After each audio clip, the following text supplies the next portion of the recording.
What's up, VC? It's Steve again, Harmless Rebel, and it's time for another review. This time we're going to be talking about the 2016 Black Sabbath reissues, specifically the deluxe editions of those. Quite a bit to talk about here, actually. When I first heard that Rhino was going to be re-releasing so far, the first three Black Sabbath albums, as well as Past Lives, or they were going to be repressing them again. I was really surprised. In 2010, Rhino did a really good rerun of all the Aussie era Sabbath, and they sounded phenomenal. Actually, I'll play you a clip in a little while, a little comparison clip. So when I heard that they were going to re-release them, I was kind of shocked because, again, they just did it a couple years ago. And then I found out just recently that they were going to be deluxe editions, and that really kind of caught my eye. I love deluxe editions. Let me see if I have one right here. I just recently bought... No, it's not here. I just recently bought some later Black Sabbath deluxe editions, and... anytime I run across a deluxe edition with extra material, I grab it. From most of the bands that I like, not just Black Sabbath.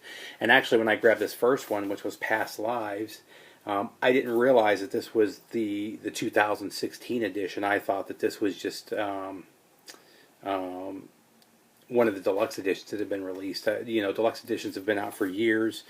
I think I have 3 of the later Sabbath deluxe editions so far. So again, when I saw this, I just thought this was the regular deluxe editions that have been coming out for the last few years. And then I was really surprised later on that week when I saw the vinyl versions pop up. I had forgotten they were coming out. While I was interested, I already have most of the Rhino reissues from 2010, which again sounded amazing.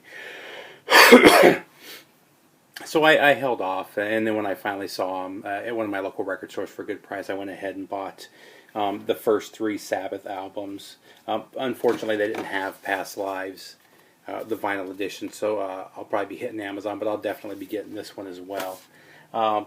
So let's kind of jump into kind of what's weird about this. As I mentioned, Baraka P-Dub did a really good video where he did some comparisons. I'm going to compare this to another pressing, so that you're not getting the same exact content, but he also had some questions and some thoughts.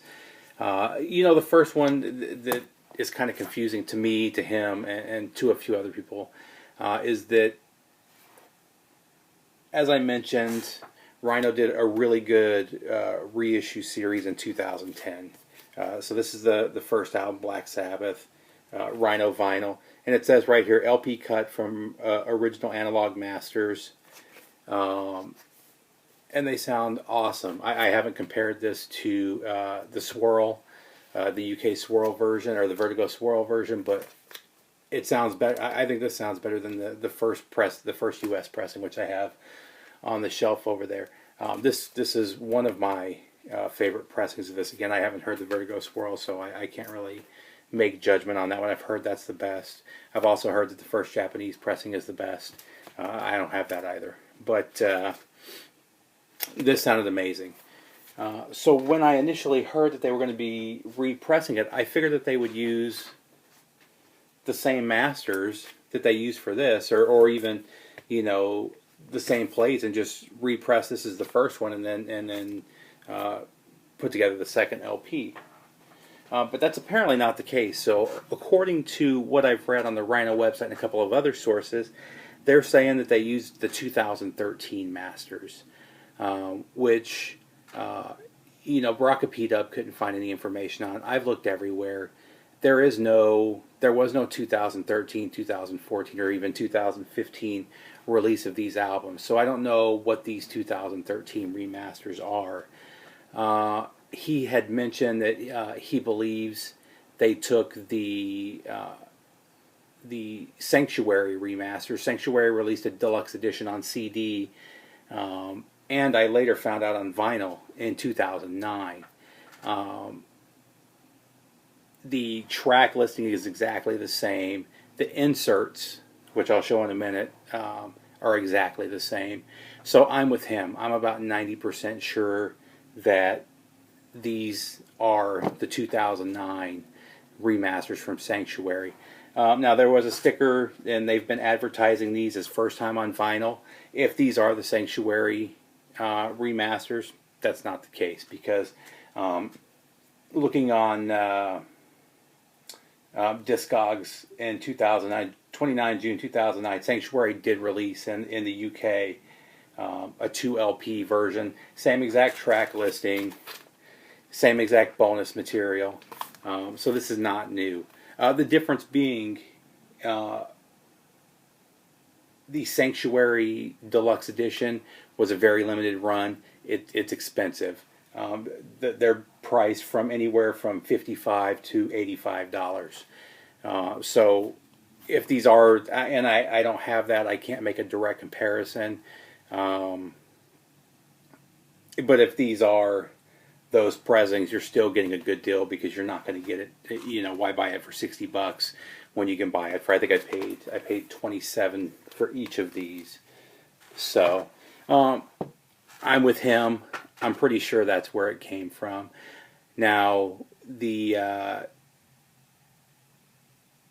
information that I do know, the lacquer on this was cut by Sean McGee at Abbey Road Studios. The pressing quality on these is phenomenal.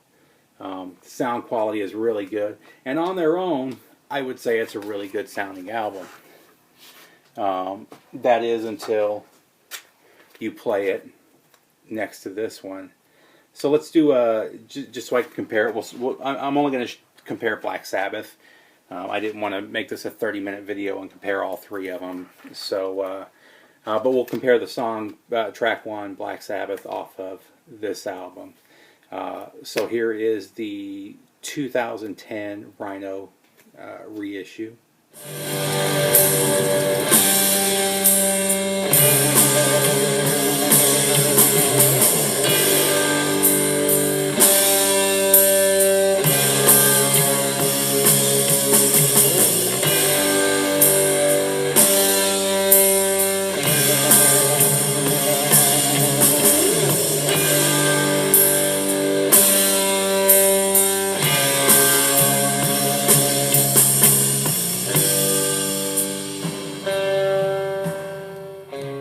Alright.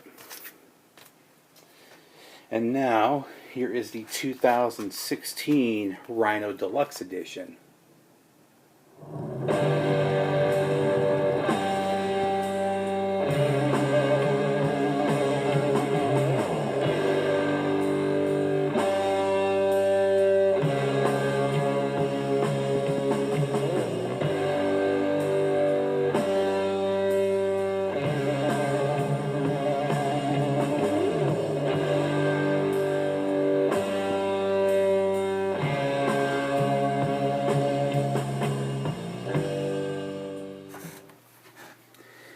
So now that you've heard them both, you should have been able to hear a huge difference between the two.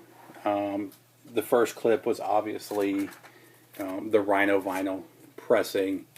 The highs are just super crisp. The vocals much clearer.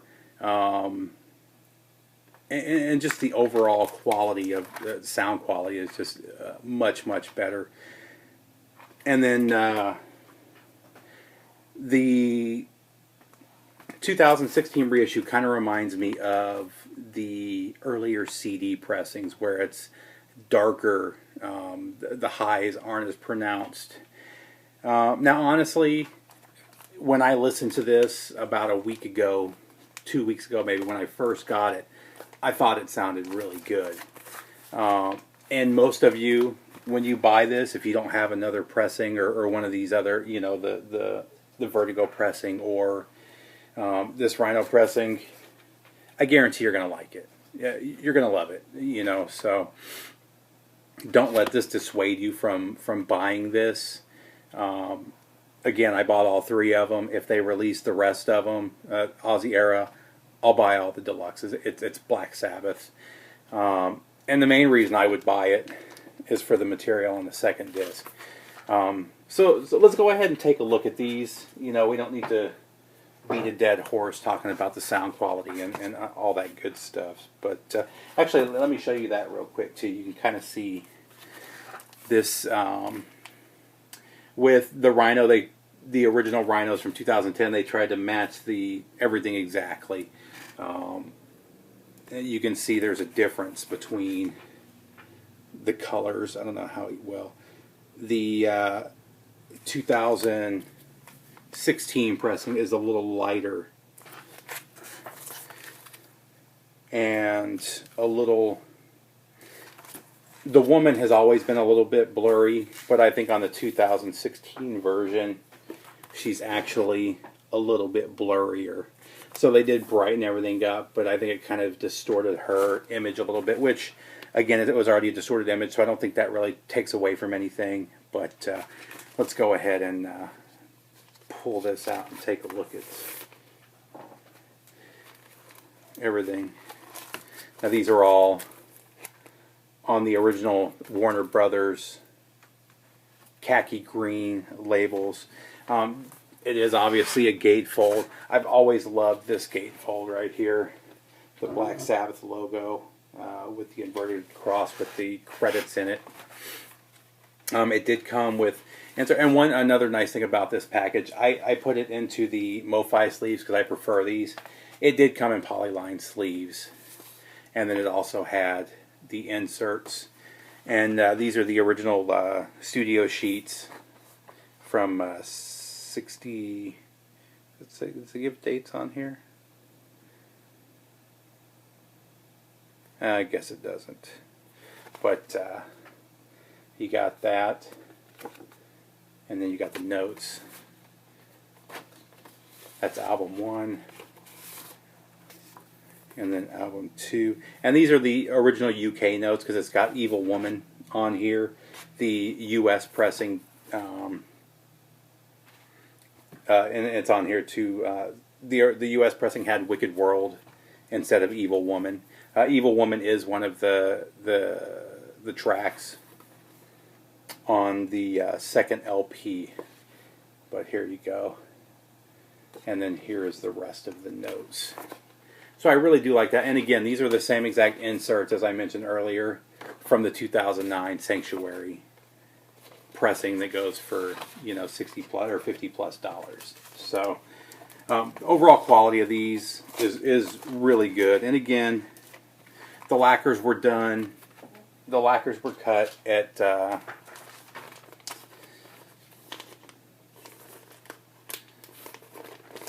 Abbey Road, and the vinyl was pressed by RTI, you know. So they didn't skimp on that, you know. It's just the source material.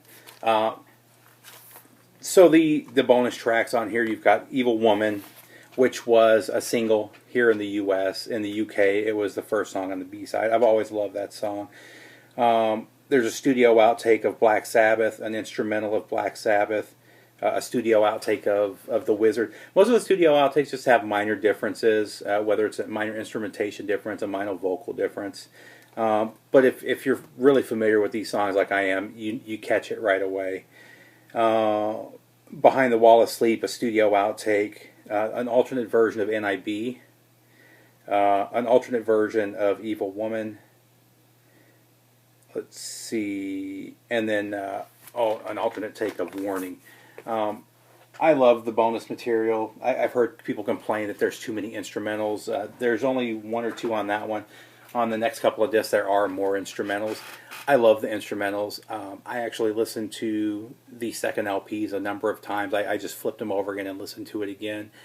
Black Sabbath instrumentals, I can listen to that stuff all day long. Just play it in the background, you know, as I'm working or doing whatever. So next up, we've got Paranoid, which, if I remember correctly, this is the one that Baraka P-Dub showed. And again, I'll put a link down to his video so that you can check that out. But as with the first one, you've got the green Warner Brothers labels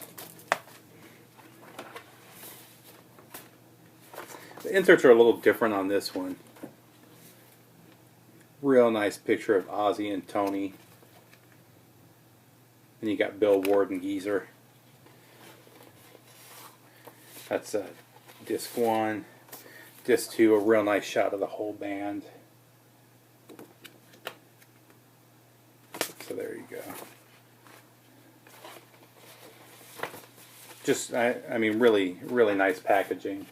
And if I remember correctly, this is a little bit darker, this image, than the comparison album that Baraka P-Dub did.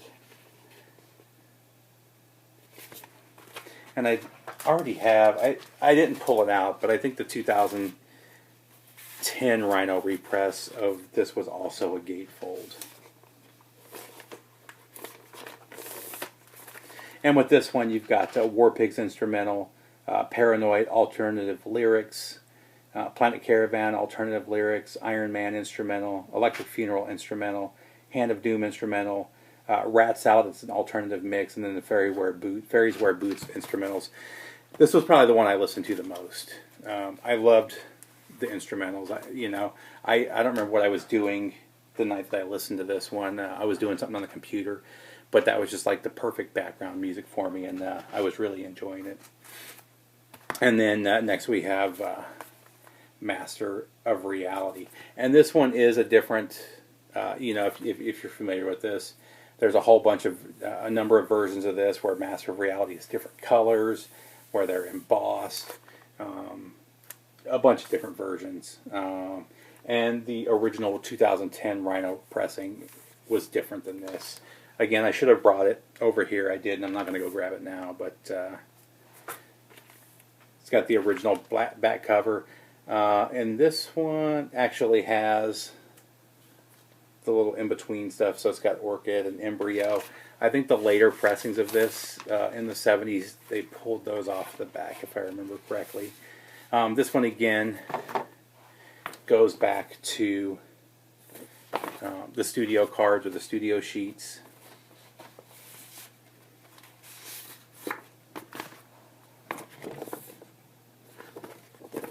I'm not sure why they didn't do that with Paranoid. I didn't even catch that the first time around, that Paranoid had different inserts. Again, Green Warner Brothers label. And this one is a gatefold picture that most of you should be familiar with. And let's see. So the bonus tracks on this one are Weevil Woman 71, which is previously unreleased. Studio outtake with alternate lyrics of Sweet Leaf. A studio outtake of After Forever. Children of the Grave featuring alternative lyrics. I really like that one. Children of the Grave is one of my all-time favorite songs anyway. It's definitely my favorite Sabbath song. Let's see, Children of the Grave instrumental. Orchid, with the only difference with that is Tony's counting into the song. Lord of This World studio outtake featuring piano and slide guitar. I'm pretty sure that was a B-side of one of their singles, because I do know that.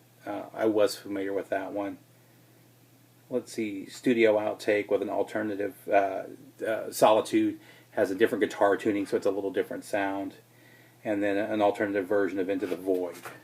So, again, if you're a Sabbath fan, these are worth it just for the second LP. I really like them, even though there are sound differences.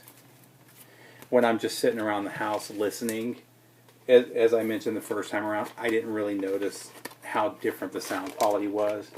It really took me doing the side-to-side comparison.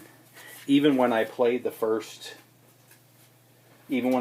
Rhino, and then about 20 minutes later played the 2016 repress, I didn't initially hear it. It took a little bit, it took the side-by-side comparison, allergies, to really hear the difference. So you're getting, it's definitely worth the price in my opinion. Again, if they release the rest of the Ozzy Era albums, I'll buy them. So last but not least, we have Past Lives. As I mentioned, I wasn't able to find this on vinyl locally, I will order it on Amazon at some point. But the CD sounds good. I can't make a comparison. Maybe I'll do a follow-up to this once I have this on vinyl, when I can do a comparison between the vinyl and the CD versions. But it sounds good. As far from what I understand, this is the first time that this has been released on vinyl. Excuse me. But so here's the. Go ahead and show the packaging.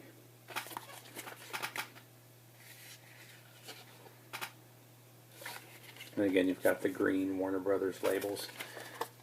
And as Baraka P. Dub pointed out, the one bonus of the CDs is the booklet. The booklets are full of material that you can't get, or that they didn't put into the deluxe vinyl, which I think is kind of a disappointment. I wish I would have done a little booklet for the LPs as well. It doesn't make sense to me that they didn't. But just take a look. Some really nice early shots of the band.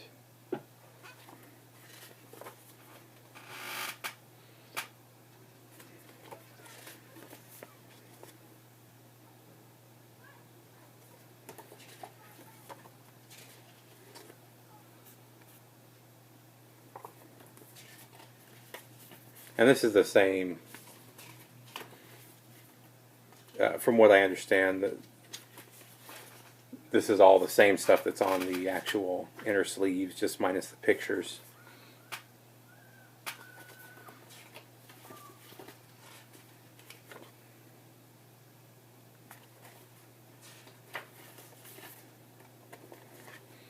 I like that shot right there. So that's the 4 that have been released thus far. I haven't heard whether they're going to release all of the Ozzy area material. It's funny, Scott Waters and I were just talking about the fact that now that Ozzy's back in the band, they're not reissuing or even discussing any of the non-Ozzy era Sabbath, which is sad. I would love to see this kind of treatment go to the rest of their catalog, which was going on for a while. Again, I've got was it Born Again? Is it Born Again? Born Dead? I can't think of the album title. I've got a deluxe of that one. I've got a deluxe of Tear. I've got a deluxe of one other. So there are some deluxe editions out there that I would love to see on vinyl, but until then, this is what we got. And it, again, I do give it 2 thumbs up. It is really good. I just wanted to share the difference in the sound quality for those of you that out there that care. Again, still worth it in my opinion. Tell me what you guys think. Those of you that have heard it, share your thoughts, share your opinions. If you're not subscribed, subscribe. Other than that, take care of you and have a good one.